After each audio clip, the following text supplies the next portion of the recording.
আমি শুরু করব তাড়াতাড়ি বলা। Hello Nilanjan, welcome to my live. আজকে ফার্স্ট টাইম তুমি আমার লাইভে, থ্যাংক ইউ। তো যাই হোক, আমার জীবনের সব থেকে বড় যে খারাপ অভিজ্ঞতাটা সেটা একটু নয় পরে বলবো, শুরু করে দিই। আমি তখন কোনো একটা টিভি প্রোগ্রামের জন্য বহরমপুরে আমি যাচ্ছিলাম রিহার্সাল দিতে, মানে বাসে করে। তখন আমাদের কোনো গাড়ি ছিল না, বাস স্ট্যান্ডে বহুক্ষণ দাঁড়িয়ে আছি, কোনো রকম বাস নেই, অনেকক্ষণ ধরে বাসের জন্য দাঁড়িয়ে আছি। এবং রবীন্দ্র সদনে ছিল প্রোগ্রামটা। তো স্বাভাবিকভাবেই আমি তাকিয়ে আছি যে কখন একটা গাড়ি আসবে।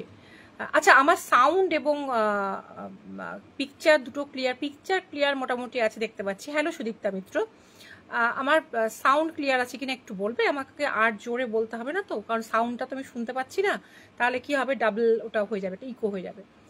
তো আমি অনেকক্ষণ ধরে দাঁড়িয়ে আছি বাস স্ট্যান্ডে। হ্যালো নন্দিতা, আমার সাউন্ডটা ঠিক আছে কিনা বলো প্লিজ। তো আমি অনেকক্ষণ ধরে বাস স্ট্যান্ডে দাঁড়িয়ে আছি, কিন্তু কোনো রকমেও before time, thank you Nilanjan, thank you. তো দাঁড়িয়ে আছি, কিন্তু কিছুতেই বাস আসছে না। এদিকে আমার রিহার্সালের টাইমটাও চলে যাচ্ছে। তো আমি অনেকক্ষণ দাঁড়ানোর পর একটা লাল মারুতি, আমার এখনো মনে আছে, লাল মারুতি না, লাল অল্টো টাইপের গাড়ি একটা থামলো এসে, এবং তাতে অনেকেই কিন্তু ওঠার জন্য গেল। আমি সাধারণত অচেনা কোনো, মানে স্ট্রেঞ্জার কোনো ব্যক্তির, মানে স্ট্রেঞ্জার গাড়িতে উঠি না, কিন্তু অনেকেই যখন গেল এবং মানে গাড়িটা খালি যাচ্ছিল, ড্রাইভার জাস্ট টাকার বিনিময়ে তাকে বহরমপুর পর্যন্ত যাচ্ছে, তো ও একটু বেশি টাকা নিয়ে ড্রপ করে দেবে, মানে এটাই তো, আর তো কিছু না। এবং অনেক চেনা লোকও যাচ্ছে, এবং কিছু অচেনা লোক ওই গাড়িটায় ভর্তি হয়ে গেল। একটা মানে ওই গাড়ি, একটা অল্টো গাড়িতে আর কটা সিট থাকে, অল্টো যতদূর সম্ভব আমার মনে পড়ছে, এবং যার জন্য আমার জায়গা হলো না। আমি তো ভীষণ হতাশ, কারণ এমনিতেই অনেকক্ষণ দাঁড়িয়ে আছি। আর আমার ছোটোবেলা থেকে একটা প্রবলেম হয়, সেটা হচ্ছে আমি যদি অনেকক্ষণ দাঁড়িয়ে থাকি, সেখানে আমার ভয়ঙ্কর কষ্ট হয়। আমি না পারি বাসে দাঁড়িয়ে থাকতে, না পারি ট্রেনে দাঁড়িয়ে থাকতে, না পারি রাস্তায় অনেকক্ষণ দাঁড়িয়ে ওয়েট করতে। আমার ওয়েট করতে হলে আমি সেখান থেকে চলে আসি। কিন্তু সেদিন রিহার্সাল, তার কদিন পরই প্রোগ্রাম, আমার উপায়ও নেই, অযথা মানে অগত্যা দাঁড়িয়ে আছি। এমন সময় একটা হ্যালো বিশালাক্ষী, এমন সময় হঠাৎ করে একটা অন্য গাড়ি আসলো, যে গাড়িতে আমাদের পাড়ার দুটো ছেলে দেখলাম বসে আছে। গাড়িটা কিন্তু ওই গাড়িটার মতো সবাই যে একদম ধেয়ে গেল ওঠার জন্য তা নয়, কারণ ততক্ষণে সব ভিড় বাসে ঝুলতে ঝুলতে কোনো রকম উঠে চলে গেছে। আমিও কয়েকটা ভিড় বাস ছেড়ে দিয়েছি, বললাম না দাঁড়িয়ে যেতে প্রবলেম হয়। তো ওই গাড়িটা তো, আগের গাড়িটা তো চলে গেছে, যে গাড়িটা মিস করলাম, লাল রঙের গাড়িটা। তো গুড ইভিনিং। তো আমি বিশালাক্ষী যে গল্পটা করছি সেটা হচ্ছে, আমি গাড়ির জন্য দাঁড়িয়ে আছি, মানে বাসের জন্য। একটা টিভি প্রোগ্রাম ছিল তখন, তখন বাড়িতে কোনো গাড়ি ছিল না। একটা তার আগেই লাল গাড়ি, সম্ভবত মারুতি, সম্ভবত ওটা অল্টো। তো অল্টোতে সবাই, মানে ওই ড্রাইভার আর কি প্যাসেঞ্জার নামিয়ে আর কি ভাড়া তুলছিল। আমিও দৌড়ে গেলাম সবারই সঙ্গে যে আমাকে নাও, কিন্তু অলরেডি সেটা বুক, মানে ফুল হয়ে যাওয়াতে আমাকে নেওয়া হলো না, এবং গাড়িটা ছেড়ে দিল। অনেকক্ষণ দাঁড়িয়ে আছি বাসের জন্য। তারপরে আবার ভিড় বাস এলো, ভিড় বাসে যথারীতি আমি উঠলাম না, কারণ ভিড় বাসে ওঠা আমার পক্ষে সম্ভব না, দাঁড়িয়ে যেতে কষ্ট হয়। তাই জন্য আজকে না, তোমরা সবাই বেশ লাইভে জয়েন করেছো, আমার যে কী ভালো লাগছে বোঝাতে পারবো না, মানে থ্যাংক ইউ। তো আমি তারপরে দাঁড়িয়ে আছি, তারপরে একটা গাড়ি অনেকক্ষণ পর আসলো, এবং সেই গাড়িতে আমি যখন ভাবছি যে আমি যাব কি যাব না, তখন দেখলাম আমাদের ঠিক বাড়ির অপোজিটেই একটা ছেলে থাকে, সেই ছেলেটা, এবং আর একজন যাকে আমি কাকা বলি আর কি, সে। তা আমার ডাকনাম যেহেতু দোলন, বললো দোলন উঠে আয়, তাই বললো। আর ওরা দুজন আছে, মানে আমার ধরেই নিতে হবে যে জায়গাটা সেফ, মানে অচেনা গাড়িতে উঠলেও আমার দুটো চেনা লোক আছে। আমি উঠে পড়লাম, আমার গন্তব্যের দিকে রওনা হলাম।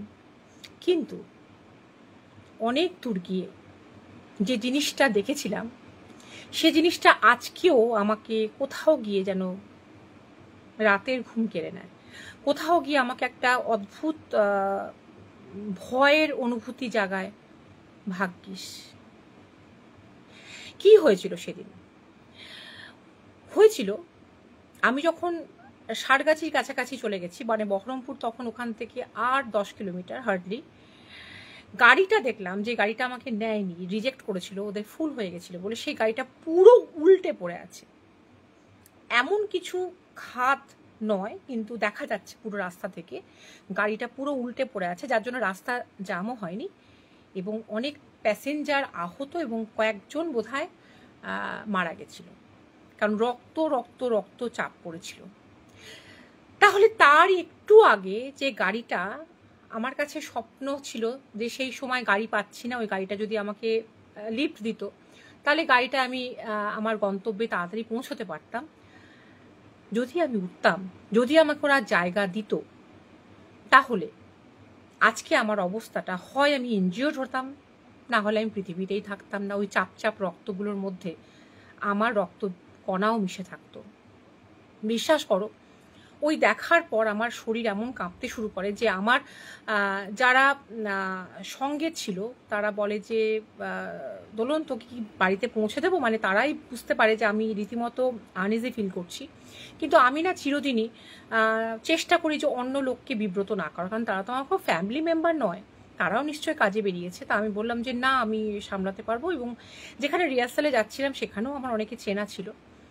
রিহার্সাল তো মাথায় উঠলো, রিহার্সালে জায়গা পর্যন্ত পৌঁছলাম, কিন্তু আমি বললাম যে আজকে আমার শরীর ভালো নেই এবং ব্যাপারটা বললাম খুলে যে আজকে আমার পক্ষে গানের রিহার্সাল দেওয়া জাস্ট ইম্পসিবল। কারণ আমার নিশ্চিত আমি মৃত্যু থেকে বা নিশ্চিত আমার ভয়ানক একটা অ্যাক্সিডেন্ট থেকে হয়তো আমি বেঁচে ফিরেছি, যেখানে আমার পক্ষে অসম্ভব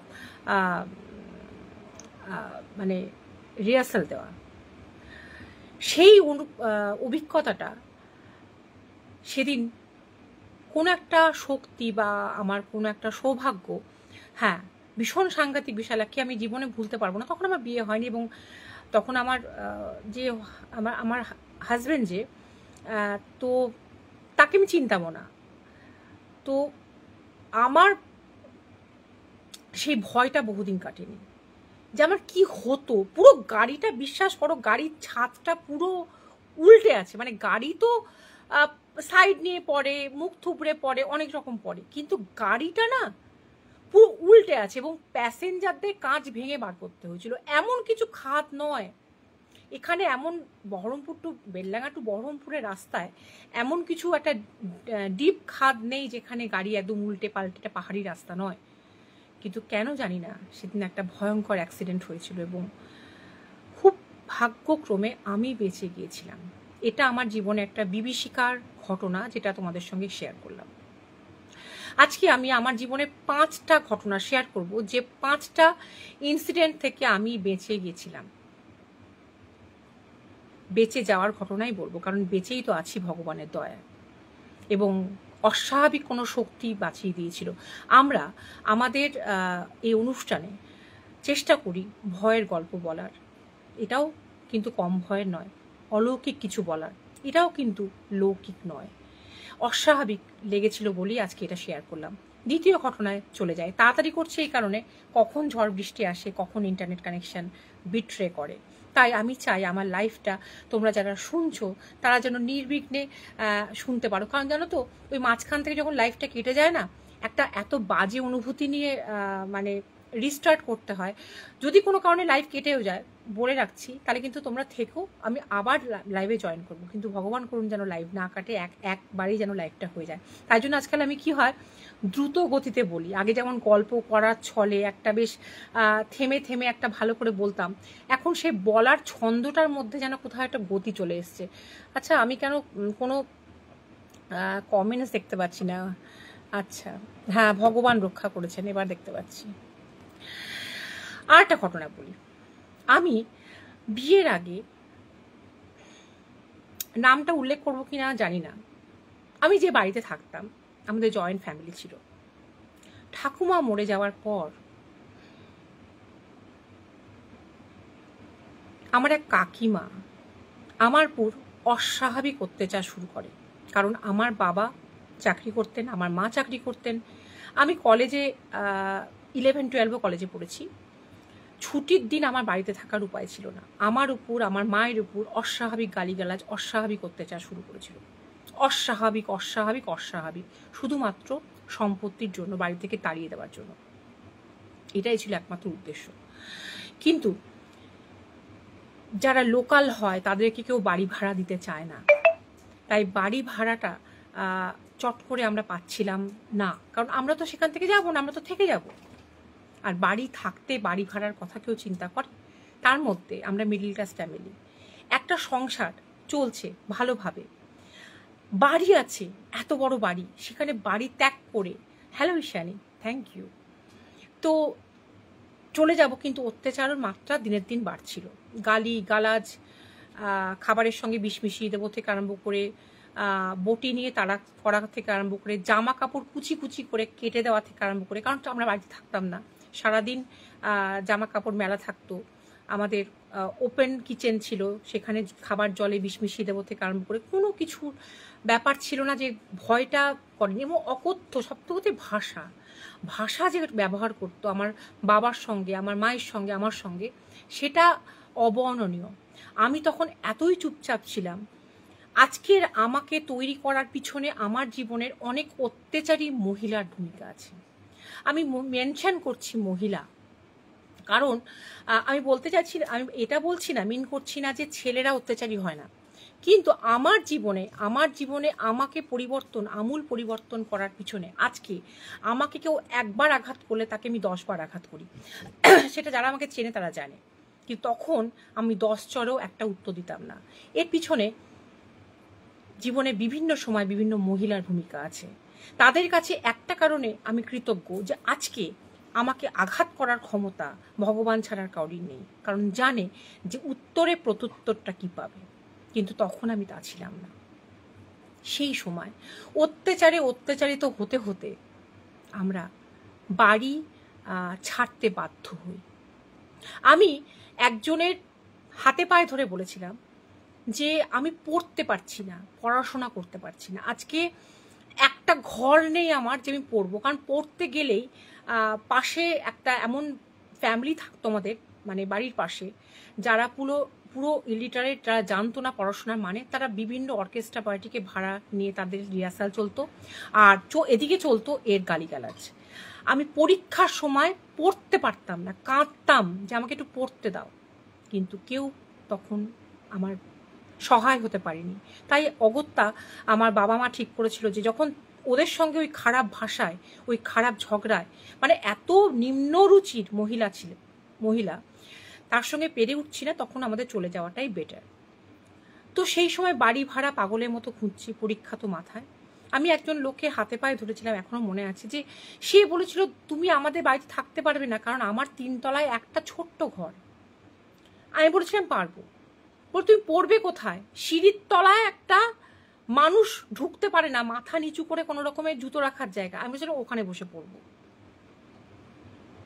এই অবস্থার মধ্যে দিয়ে কিন্তু আমার একটা সময় কেটেছে। তাই আমি জীবনে আপস অ্যান্ড ডাউনটা খুব দেখেছি। আমি জীবনে খারাপ ভালো দুটো দিকই খুব দেখেছি। আমি জানি, হ্যালো সমর্পিতা, আমি খুব খুশি তুমি আসাতে। আমি জানি যে জীবনে কষ্ট কাকে বলে, জীবনে লড়াই কাকে বলে, জীবনে সংগ্রাম কাকে বলে। আমরা অসহায়ের মতন, মানে বাবা মা আর আমি একটা বাড়ি খুঁজছিলাম, কারণ আমার মাও এখানে চাকরি করতো। অবশেষে বাড়ি মিলল। বাড়ি মেলার পর যে ঘটনাটা ঘটলো, সেই ঘটনাটা শিহরিত হওয়ার মতো। কারণ তা নাহলে তো আজকে আমাদের এই ব্যাপারে আমাদের হানা টাইলসের এটা বিষয়বস্তুই হতো না। শুধু কি আমার ওই কাকিমার নিন্দা চর্চা করার জন্য আমি এসেছি? না না না না না, এটা নিন্দা চর্চার জায়গায় না। আমার কাকিমা কাকার সঙ্গে ঝামেলা করে গায়ে আগুন দেয় এবং হসপিটালাইজড হয়, এবং কাজের লোকরা ছিল বলেই বেঁচে যায়। এবং ওকে যখন সবাই দেখতে যায় তখনও বলেছিল যে ও খুব ক্লোজ একজন লোককে বলেছিল যে গায়ে আগুনটা যদি আমি কদিন আগে দিতাম না, তাহলে দোলনের নামটা করতাম, তাহলে ও জেলের ঘানি টানতো। ওই দোলন আর দোলনের বাবা মা ওই 3 জনকে জেলের ঘানি টানাতাম। তুমি ভাবতে পারো যে কি ভয়ানক বিপদ থেকে বেঁচে গেছিলাম। আমি তখন হয়তো ঈশ্বরকে অনেকভাবে বলতাম যে ঠাকুর, আমার ন্যায্য বাড়ি থেকে আমাকে চলে যেতে হচ্ছে, এত অবিচার দেখেও তুমি চুপ থাকছো। হে ঈশ্বর, তোমাকে এত বিশ্বাস করি, এত কষ্ট দিচ্ছ। কিন্তু আমরা অনেক সময় অনেক কিছুর ইঙ্গিত বুঝি না। সেই সময় যদি আমরা বাড়ি থেকে, তার ঠিক 1 মাস পরের ঘটনা, যদি না বেরিয়ে আসতাম, তাহলে গায়ে আগুন দিয়ে যে মেয়েটা দগ্ধ হয়েছে এবং সে মেয়েটা যদি পুলিশের কাছে মানে বয়ান দিত যে আমি তার গায়ে আগুন লাগিয়ে দিয়েছি, তাহলে বুঝতেই পারছো। মেন্টাল রোগ বলছো বিশালাক্ষী, মানে ওই রকম ধরনের ভয়ানক সাংঘাতিক মহিলা আমি আজ পর্যন্ত আমার জীবনে দেখিনি। এবং কাউরির ভাগ্যে যেন ওরকম, আমাদের ফ্যামিলিটাই নষ্ট করে দিল। আমার ঠাকুমা মারা গেলেন, সেই দুঃখে নিতে পারলেন না।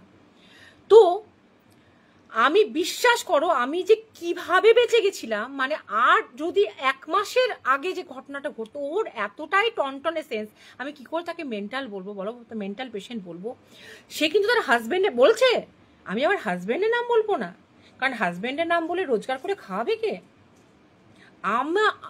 এই 1 মাস আগে যদি এই ঘটনাটা ঘটতো না, তখনও কিন্তু ওর গোটা গায়ে পোড়া, এবং ও রীতিমতো সেই পোড়া রুগীদের সঙ্গেও কাতরাচ্ছে, ওর গায়ে জামা কাপড় নেই, ওকে মলম লাগিয়ে রাখা হয়েছে, সেই অবস্থাতেও সে বলছে শুয়ে যে, বেঁচে গেছিল যদিও, যে আমি যদি এই 1 মাস আগে ঘটনাটা ঘটাতাম, তাহলে আমি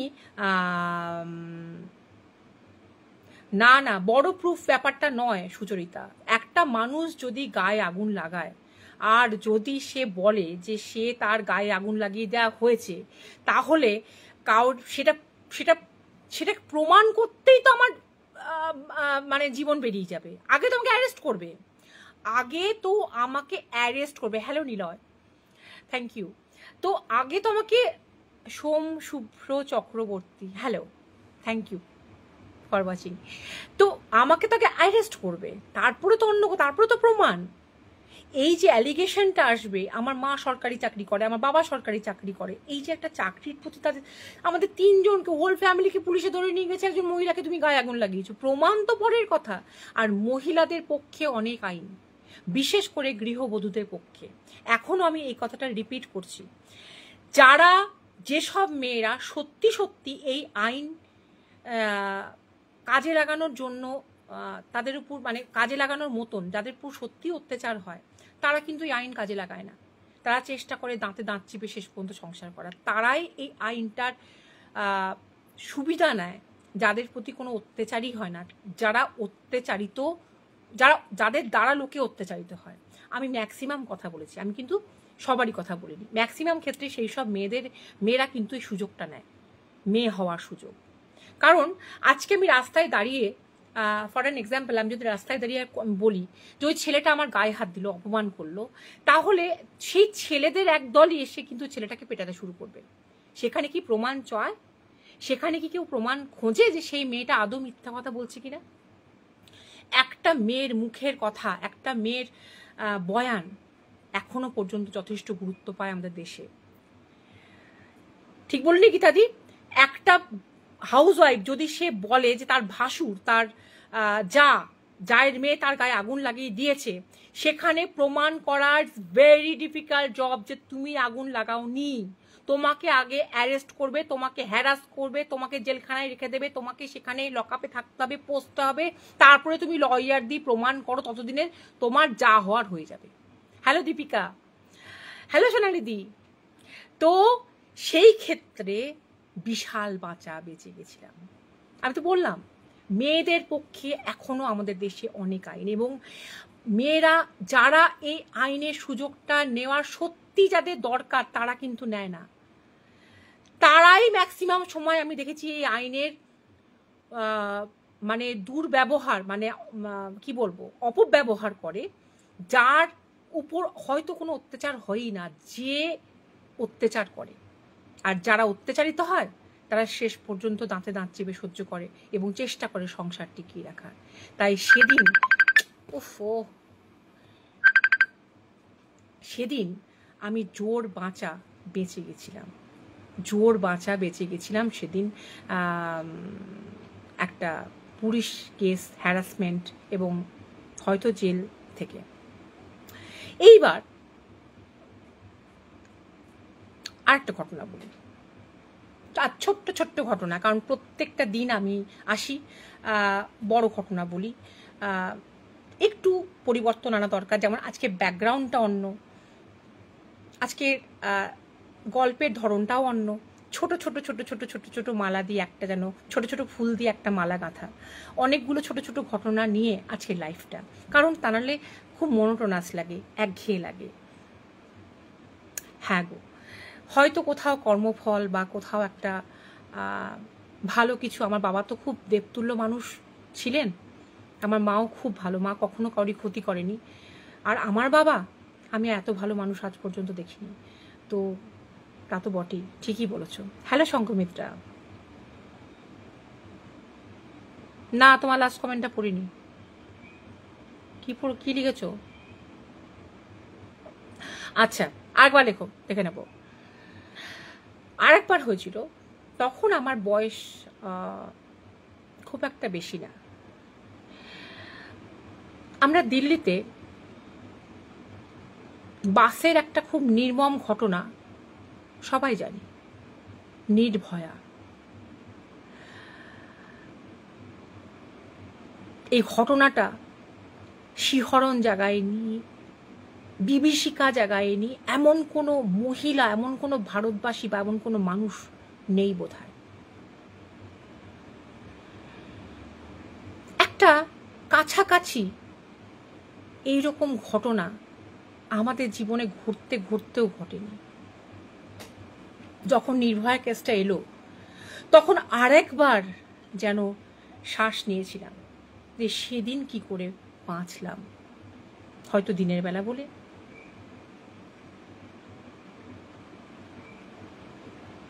সেটাই তো বলছি গীতা দি, আমি অভিজ্ঞতা থেকেই বলছি। জীবনে তো কম অভিজ্ঞতা সঞ্চয় করলাম না। আমি আর মা বাসে যাচ্ছি, আমি তখন নাচ শিখতাম, নাচ ক্লাস অ্যাটেন্ড করার জন্য মা আর আমি বাসে যাচ্ছি। অদ্ভুতভাবে একটা বাস এসে দাঁড়ালো, চারিদিকে পর্দা লাগানো, বাসটা ভীষণ সুন্দর দেখতে, একটা লাক্সারি বাস। এবং বাসটা অনেক প্যাসেঞ্জার সেখানে বাসটার কাছে ছুটে গেল। বাসটাও যেন স্পিড কমাচ্ছে না, আস্তে আস্তে করে স্পিডটা কমিয়েছে, কিন্তু থামছে না, ব্রেক লাগাচ্ছে না। যেই মাত্র আমি আর মা ঠিক দরজার কাছে গিয়ে দাঁড়ালাম, বাসটা থেমে গেল। আমি আর মা বাসে ওঠা মাত্রই বাসটা স্টার্ট দিল, মানে বাসটা আর কাউকে নিল না। এখানে একটা পুরনো শিব মন্দির ছিল, বড়ুয়া ক্রস করলেই বহরমপুর যাওয়ার পথে পুরনো একটা শিব মন্দির ছিল। সেই শিব মন্দিরটা এতটাই জাগ্রত ছিল যে সেই শিব মন্দিরকে, মানে অনেক ঘটনা আছে, শিব মন্দির কেউ ভাঙার চেষ্টা করলে সে প্রাণে বাঁচত না। শিব মন্দির পাহারা দিত সবসময় অনেকগুলো সাপ, এবং শিব সাংঘাতিক জাগ্রত। সেই মন্দিরে কাউরির আঘাত করার ক্ষমতা ছিল না, এতটাই জাগ্রত মন্দির ছিল, পুরনো একটা মন্দির। আমাকে ভীষণ টানতো ওই মন্দিরটা। জানলা দিয়ে প্রণাম করে রওনা হলাম, কারণ জাস্ট রওনা হওয়া 2 মিনিটের মধ্যেই মন্দিরটা দেখা যেত। কিন্তু রওনা হওয়ার পরই আমরা বুঝতে পারলাম বাসের মধ্যে আর কোনো লোক নেই, এবং ওদেরই স্টাফ 4-5 জন ক্রমশ আমাদের দিকে ঘুরে ঘুরে তাকাচ্ছে, অদ্ভুত ভাষায় কথা বলছে, অদ্ভুতভাবে তাকাচ্ছে। একটা মহিলার দিকে তাকানোটা দেখেই একটা মহিলা বুঝতে পারে যে তার দৃষ্টি কি চাইছে, তার দৃষ্টিটা কতটা ডিসেন্ট, কতটা ইনডিসেন্ট, এটুকু বোঝার ক্ষমতা প্রত্যেকটা মহিলার থাকে। এবং hello Sohini, welcome to my live. তো একটু পরেই বুঝতে পারলাম যে মা আর আমি কিন্তু একটা মানে একদম ফাঁদে ফেসে গেছি। সেই বাসে আর একটা প্যাসেঞ্জারও নিল না, এবং আমাকে আর মাকে নিয়ে ওরা চলে গেল, এবং কোনো রকমেও আর কোনো জায়গায় ওরা দাঁড়াতে, মা যতবার বলছে যে বাসটা থামান, আমি যাব না, ওরা কোনো কথাই বলছে না। এবং বাসের মধ্যে অসম্ভব নোংরা নোংরা ছবি, যেগুলো অনেকটা ইঙ্গিত করে যে সেই বাসের যারা স্টাফ তাদের চারিত্রিক বৈশিষ্ট্য। কারণ আমাদের অন্দরমহলের সাজসজ্জা, আমাদের যেমন রুচি, আমাদের সাজ পোশাক যেমন আমাদের রুচি সব কিছুকে রিপ্রেজেন্ট করে, সেরকম একটা বাসের ভিতরের পরিবেশ দেখলেও তুমি বুঝতে পারবে যে সেই বাসের ভিতরে স্টাফরা কেমন হতে পারে। অদ্ভুত অদ্ভুত ছবি, অদ্ভুত অদ্ভুত তাকানো, এবং কোনো মতেই তারা কোনো জায়গায় থামছে না, এবং ক্রমশ তারা এগিয়ে এসে আমাদের সামনে এসে বসে স্মোকিং করছে, সামনের সিটে পা তুলে বসে থাকছে, আর অদ্ভুত বিচ্ছিরি করে হাসছে। আমার মা ভীষণ গুরুদেব বিশ্বাসী, আমরা প্রত্যেকেই দীক্ষিত, মোহনন্দ ব্রহ্মচারীর শিষ্য আমরা। আমার 9 বছর বয়সে দীক্ষা হয়ে গেছিল। আমার বয়স তখন খুব কম, আমি কিন্তু এতটাও সমাজ যে অবক্ষয়ের দিকে যাচ্ছে বা নোংরামির দিকে যাচ্ছে বা এতটাও খারাপ হতে পারে, হয়তো আমার আন্দাজটা অনেক পরে করেছিলাম আমি। কিন্তু আমার মা কিন্তু অনেক আগেই টের পেয়েছিল যে ওদের মনে কি চলছে, এবং মা সারা রাস্তা আমার গুরুদেবকে স্মরণ করতে করতে করতে করতে করতে করতে গিয়েছিল। ওরা কোনো রকমেও কোনো কাঁচ খুলতে দিচ্ছে না, দরজার কাছে ওরা দাঁড়িয়ে আছে, গাড়ি স্পিডে চলছে, এবং কোনো রকমের টিকিটের টাকা নিচ্ছে না, কোথায় যাবো জিজ্ঞেস করছে না, কিচ্ছু না। হ্যালো প্রিয়াঙ্কা। এইরকম করতে করতে, হ্যালো দীপিকা দি, এইরকম করতে করতে আজকে আমার লাইভে চাঁদের হাট এতজন এসেছে, আমি ভীষণ খুশি, সত্যি আই এম ব্লেসড। তো এরকম করতে করতে যখন মা এক মন দিয়ে তুমি একদম যদি আত্মসমর্পণ করতে পারো ঈশ্বরের কাছে, তাহলে বোধহয় ঈশ্বর সাড়া দেয় পুরোপুরি। মানে হ্যাঁ নন্দিতা, তুমি মন্তব্যটা, তুমি কমেন্টটা আরেকবার করে আমি পড়বো। তো মানে আমরা পুরোপুরি, আমার মা পুরোপুরি তার গুরুদেবকে চোখ বন্ধ করে ডেকেই যাচ্ছে যে ঠাকুর তুমি বাঁচাও আমার মেয়েকে, আর আমাকে চরম অসম্মানের হাত থেকে, চরম বিপদের হাত থেকে বাঁচাও। কারণ বুঝতে পারছি যে ওরা যদি বাস না থামায়, ওরা যদি আমাদের কোনো রকম শারীরিক অত্যাচার করে বা কোথাও নিয়ে যায়, আমাদের কিচ্ছু করার নেই। কারণ প্রত্যেকটা কাঁচের জানলা ফিক্সড লক করা আছে, ওরা জানলার কাছে, দরজার কাছে দাঁড়িয়ে আছে, তাতে হাওয়া বাতাসের অসুবিধা হচ্ছে কি না হচ্ছে কোনো কিচ্ছুতে ওদের এসে যাচ্ছে না, এবং কোনো কথাই শুনছে না ওরা, না টিকিটের টাকা নিচ্ছে, বারবার মুখের সামনে এসে সিটের সামনে এসে বসে পায়ের উপর পা তুলে অদ্ভুতভাবে একে অপরের দিকে তাকিয়ে ইঙ্গিত করছে, ইশারা করছে, হাসছে। কিন্তু কি এক জাদু বলে, হ্যালো মজিদ, কি এক জাদু বলে, সেদিন কিছু একটা ওরা দেখে, ওরা নিজেদের মধ্যে হঠাৎ করে ওদের যে একটা মুড ছিল কাউকে বিপদে ফেলার বা কাউকে একটা কিছু করার, ওদের যেটা মাথায় কিছু চলছিল, হ্যালো শশী, দেরি হয়ে গেল, শুনে নিয়ে পরে, সেইটা ওদের মাথা থেকে বেরিয়ে যায়, এবং ওরা বহরমপুরে ঢোকার মুখে আমাদেরকে কোনো রকমে নামিয়ে ওরা কিন্তু বাসটা নিয়ে চলে যায়, টিকিটের টাকা তো দূরের কথা। এবং যখন আমাদেরকে কোনো রকমের ধাক্কা মেরে নামিয়ে দেয়, আমার মনে হয় ওরা কোনো পুলিশের গাড়ি বা কোনো কিছু ওরা দেখে বা কিছু একটা করে, যেটা একমাত্র ঈশ্বরের কৃপাতেই সম্ভব, কারণ ওদের উদ্দেশ্য সেদিন যে ভালো ছিল না সেটা বুঝতে আমার এবং আমার মায়ের কোনো অসুবিধা হয়নি। বিশেষ করে আমার মায়ের তো অসুবিধা হয়নি, বললাম যে আমার মা এক মনে ঈশ্বরকে ডাকছিলেন। এবং আমাদেরকে নামিয়ে দিয়ে যখন চলে গেলেন, আমার মা অনেকক্ষণ এক জায়গায় বসে দরদর করে ঘেমেছিল যে কি জায়গা থেকে আজকে আমরা বেরিয়ে এলাম, এবং সেই জায়গায় ভেসে গেলে মানুষের যে কত বিপদ হতে পারে, কত অসহায় মানুষ হতে পারে, কত সাংঘাতিক ঘটনা ঘটতে পারে, তার জলজান্ত প্রমাণ নির্ভয়া।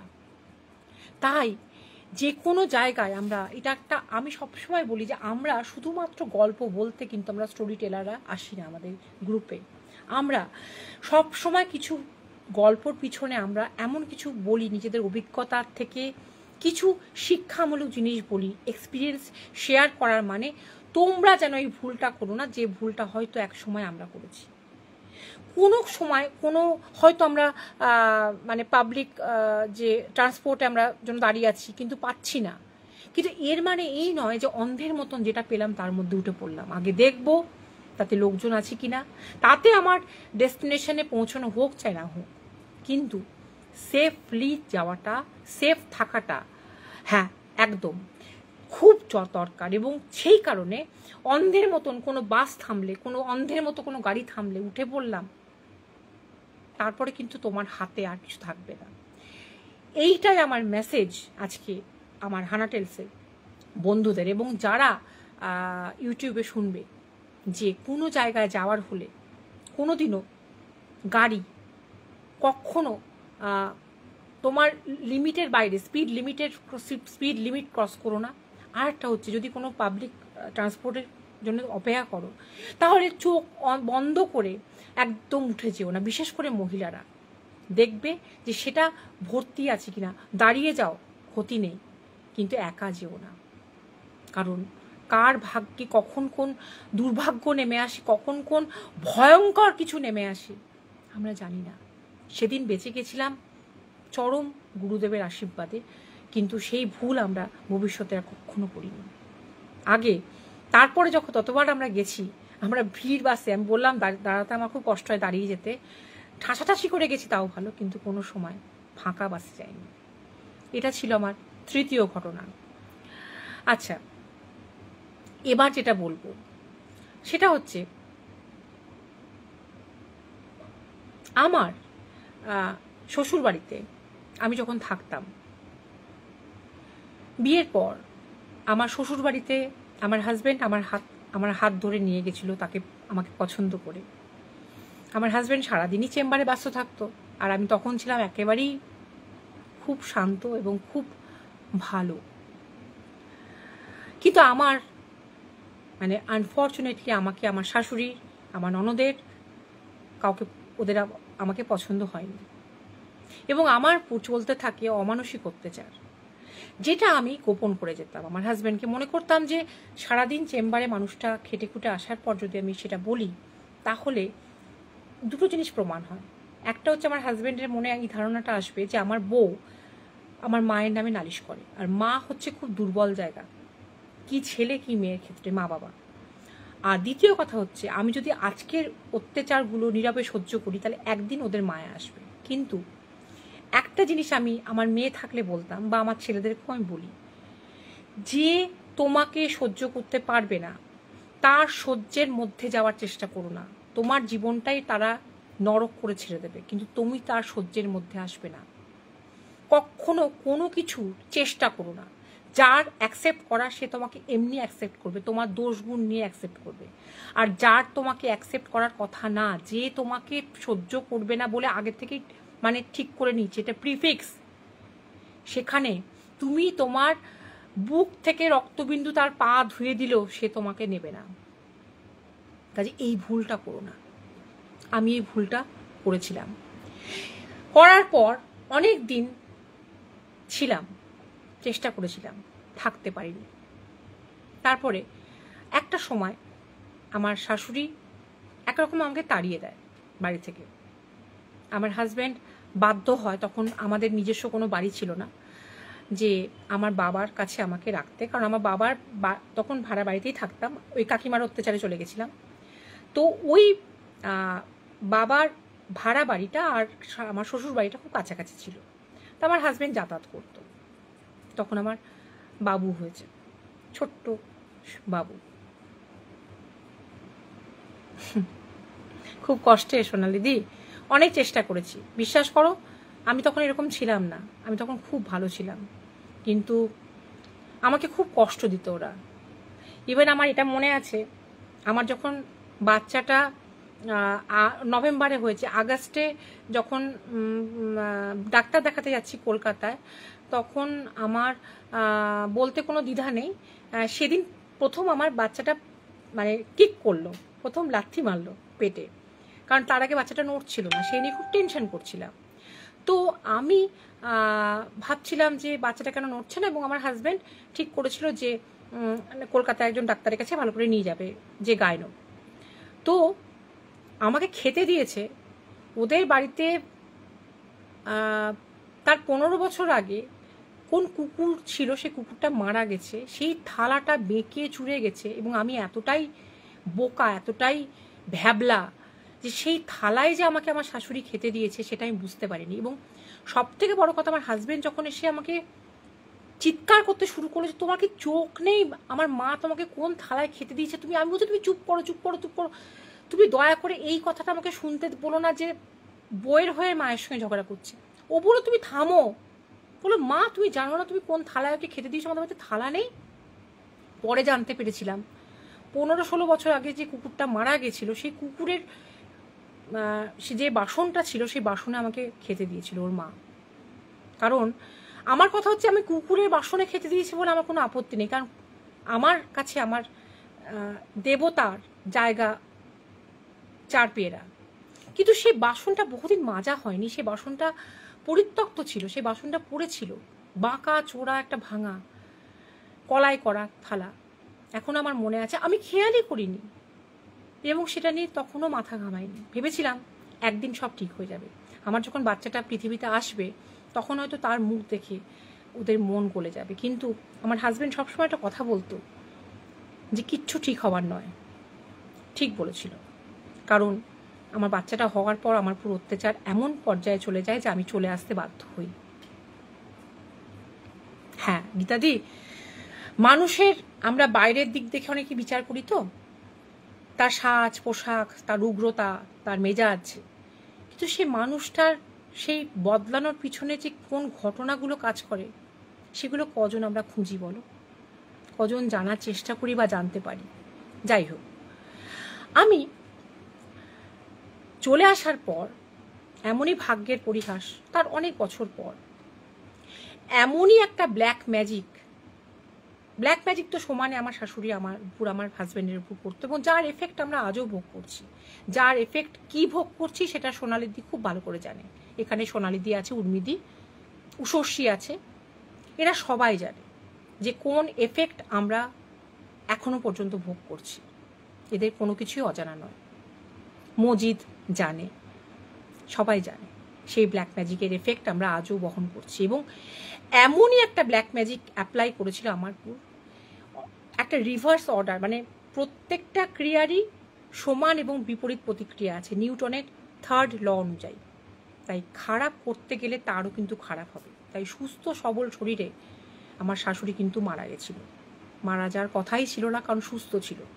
তোমরা বলতেই পারো যে হঠাৎ করে মারা যাওয়া, হ্যাঁ হঠাৎ করেই মারা যাওয়া, কিন্তু আমি বিশ্বাস করি ওই যে ব্ল্যাক ম্যাজিক, যেটা মরণযোগ্য বলে, আমাকে মেরে ফেলার জন্য যেটা করেছিল, সেটা উল্টে গিয়ে আমার শাশুড়ির উপরই সেটা প্রয়োগ হয়েছিল, মানে লেগে গেছিল।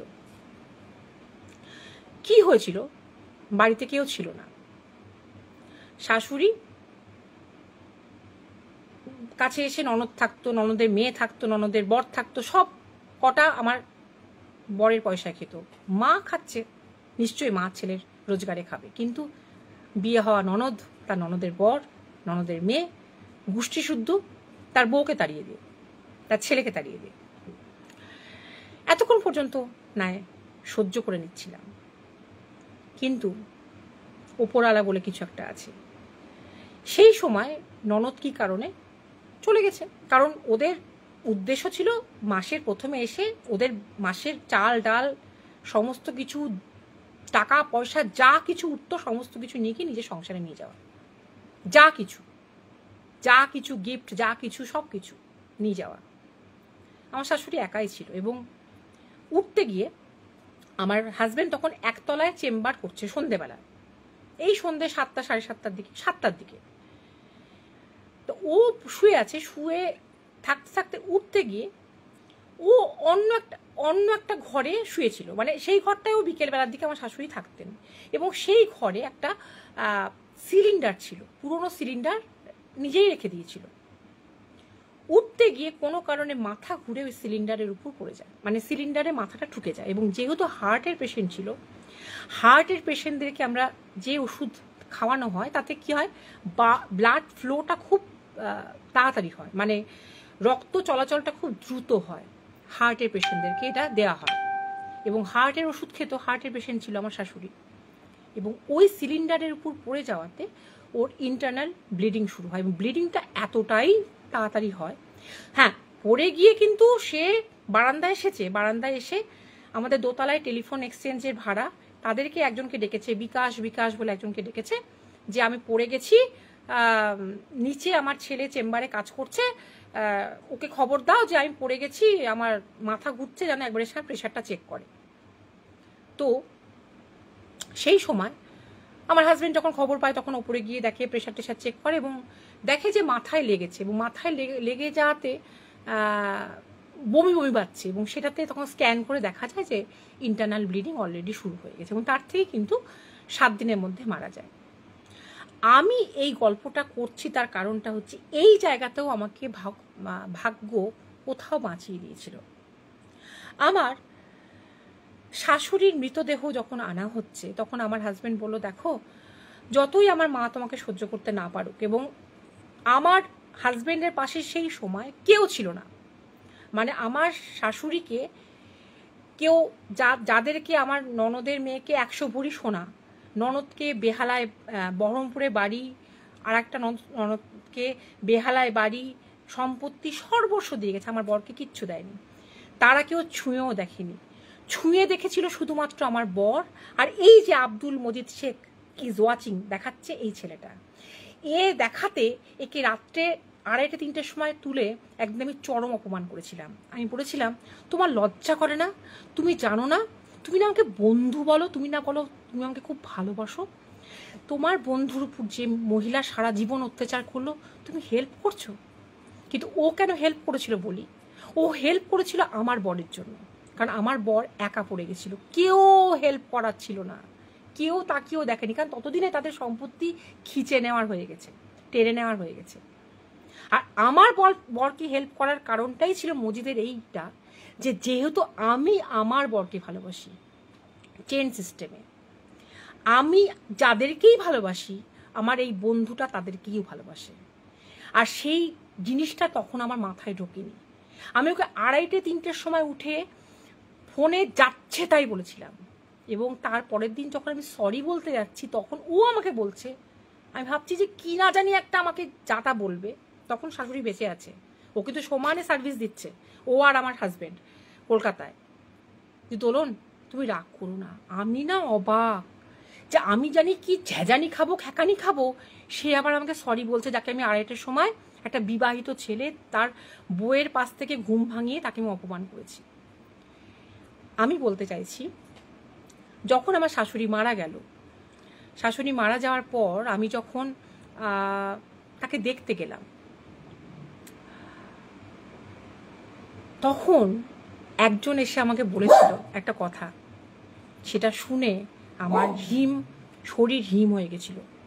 বলেছিল যে তোমার ননদ আর ননদের মেয়ে কি আলোচনা করছে জানো, বলছে যে দোলন থাকতো না, তাই দোলন থাকলে দোলনকে আমরা দোলন তাড়িয়ে দিয়েছিলাম, বলেনি দোলন থাকতো না, তাই দোলন থাকলে আমরা ধরেই নিতাম যে মাকেও সিলিন্ডারের মধ্যে মাথা ঠুকে ফেলে দিচ্ছে। তাহলে বুঝতে পারছো যে আমার কথা হচ্ছে পোস্টমর্টম করে সবই প্রমাণ হয়, কিন্তু তাতে সময় লাগে, সেই প্রমাণ করা যায়। আমি আমার হাজব্যান্ডকে জিজ্ঞেস করেছিলাম, আমি হাজব্যান্ডকে সব বলেছিলাম যে তাহলে কি আমার কি হতো, বলেছিল প্রমাণ করা যায় যে কেউ কাউকে মাথা ঠুকে দিয়েছে না সে মাথা ঠুকে পড়েছে, এটা প্রমাণ করা যায়। এবং ও ডাক্তারি ভাষাতেই বলেছিল কিভাবে প্রমাণ করা যায়, কিভাবে চোট দেখলে, কারণ ওরাও তো ওইসবগুলো করে। হ্যাঁ হ্যাঁ, ও মা এটা বলার মতনই সোনালি দি, আমার জীবনটা তাই। তো ওরা তো পোস্টমর্টমের সাবজেক্টটা ওরা পড়ে, মানে ওই ফরেন্সিক ব্যাপারটা ওদের পড়তে হয়। ওরা জানে যে ফাঁসি মানে গলায় দড়ি দেওয়া আর গলা টিপে মারা, গলায় দড়ি পেঁচিয়ে মারা আর গলায় দড়ি দিয়ে ঝোলার মধ্যে আর গলা টিপে মারার মধ্যে পার্থক্যটা কি, এখানকার হাড় ভাঙা দেখে, এইখানকার ঘাড় ভাঙা দেখে, ফাঁসিতে বোধহয় এখানকার হাতটা ভাঙে, আর গলা টিপলে বোধহয় এখানকার এটা ভাঙে, মানে এরকম পার্থক্য অনেক কিছু আছে। তো এখানেও প্রমাণ করা যায়, কিন্তু সেটা সময় সাপেক্ষ। সেদিনও কিন্তু একটা মহা বিপদ থেকে আমি বেঁচে গেছিলাম। আমাকে কিছুটা সময়ের জন্য অন্তত একটা ইনভেস্টিগেশনের মধ্যে পড়তে হতো, যে আমি থাকা সত্ত্বেও একজন কি করে, যদি ওরা অ্যালিগেশন আনতো আমার বিরুদ্ধে, এবং ওরা বলেও ছিল দোলন থাকলে আমরা ধরেই নিতাম, আমার ননদের মেয়ে এবং ননদের বর, যে মাকে মাথা টুকে ফেলে দিয়েছে, কিন্তু বাড়িতে তো কেউই ছিল না, এরকম কথা বলেছিল। তাহলে বুঝতে পারছো তো যে জীবনটা আমার কত ঘটনাবহুল এবং কতটা বিপদের মধ্যে দিয়ে। সীতার অগ্নি পরীক্ষা, যদিও আমি সীতা নই, আমি রক্ত মাংসের মানুষ, আমি কখনোই বলবো না যে আমি দেবী, আমি পাপে ভর্তি পুণ্যে কম একটা মানুষ, কিন্তু সাধারণ মানুষ। কাউকে তো মারিনি, কাউকে তো খুন করিনি, জ্ঞান তো কাউরির ক্ষতিও করিনি, কিন্তু বারবার সেই কারণে হয়তো অনেক বড় ক্ষতি হওয়ার থেকে বেঁচে গেছি। আজকের লাইফটা নিজের জীবনের 4টে ঘটনা, অদ্ভুত অদ্ভুত ঘটনা বলেই শেষ করলাম। বিশালাক্ষী আমার কাছে শুনতে চেয়েছিল যে একটা ও যেমন জলে আটকে গেছিল বন্যায়, মানে মুম্বাই ফ্লাডে, ওর একটা অদ্ভুত এক্সপিরিয়েন্স হয়েছিল। আমিই বলেছিলাম বিশালাক্ষী তুমি প্লিজ শেয়ার করো, কিন্তু আমার মনে হয় বিশালাক্ষী এখন লাইভে নেই। যাই হোক, সেটা একটা বিরাট ঘটনা। বন্যার সময় অনেক অনেক ঘটনা ঘটেছিল। বন্যার সময় অ্যাটাক করেছিল কারা? যারা গয়না থেকে, টাকা থেকে, মেয়ে থেকে, সব কিছু, এবং সেটা থেকে কি করে বেঁচেছিলাম, এবং বন্যার জল কতদূর উঠেছিল। বন্যার সময় কীরকম বয়স ছিল আমার, বন্যার সময় কেন আমি বিভৎস কেঁদেছিলাম, বন্যার সময় ভগবান আমাকে কোন দিক থেকে বাঁচিয়ে দিয়েছিল। আমার মা বাবা থেকে আমি পুরো বিচ্ছিন্ন হয়ে যেতাম, আমি পুরো একা না খেতে পেয়ে মরে যেতাম, আমি হার্ট ফেল করতাম হয়তো ভয়, কারণ একদিকে মা থাকতো একদিকে বাবা থাকতো। অ্যাটলিস্ট বন্যার সময় আমি মা বাবার কাছে পেয়েছিলাম, সেটাও একটা অদ্ভুত ঘটনার মধ্যে দিয়ে। কিন্তু সেই ঘটনাটা আজকে নয়, সেই ঘটনাটা শুনতে গেলে নেক্সট উইক পর্যন্ত অপেক্ষা করতে হবে। নেক্সট উইক ঠিক সন্ধ্যে 7টার সময় আমি প্রিয়দর্শিনী বিশ্বাস মুখার্জি, তোমাদের বন্ধু, হানা টেলসে এসে সেই বন্যায় ভয়াবহ অভিজ্ঞতা, গুন্ডা বদমাইশ থেকে আরম্ভ করে, জল থেকে, সাপ থেকে, খাবারের অভাব কাকে বলা হয়, না খেয়ে খাটানো কাকে বলা হয়, এবং তার মধ্যেও কোন জিনিস থেকে বেঁচে বেঁচে কীভাবে গেছিলাম, সেই গল্পটা বলবো। আজকে নয়, আজ তবে এইটুকু থাক, বাকি কথা পরে হবে। একটা গানের লাইন দিয়ে না আজকে লাইভটা শেষ করলাম। খুব ভালো থেকো, খুব ভালো লাগলো, তবে একটাই শর্ত, নেক্সট উইকেও কেন তোমাদের সকলকে আমার সঙ্গে আমার লাইভে পাই। আমি এইভাবেই তোমাদেরকে ট্যাগ করে পোস্ট করব সন্ধ্যে 7টার সময়। আমার সঙ্গে প্লিজ থেকো, কারণ সকলে না থাকলে ওই অভিজ্ঞতাটা যদি তোমাদের না বলতে পারি, তোমরা বুঝবে না যে কি বিভৎস ঘটনার মধ্যে দিয়ে গেছিলাম। ভালো থেকো, সুস্থ থেকো। পথে পড়ে থাকা পশুদের পারলে একটু খেতে দিও, পারলে একটু চিকিৎসা করো। শুভরাত্রি। Please subscribe to our channel Hana Tales. Comment, share, like, and don't forget to hit the notification bell for more videos.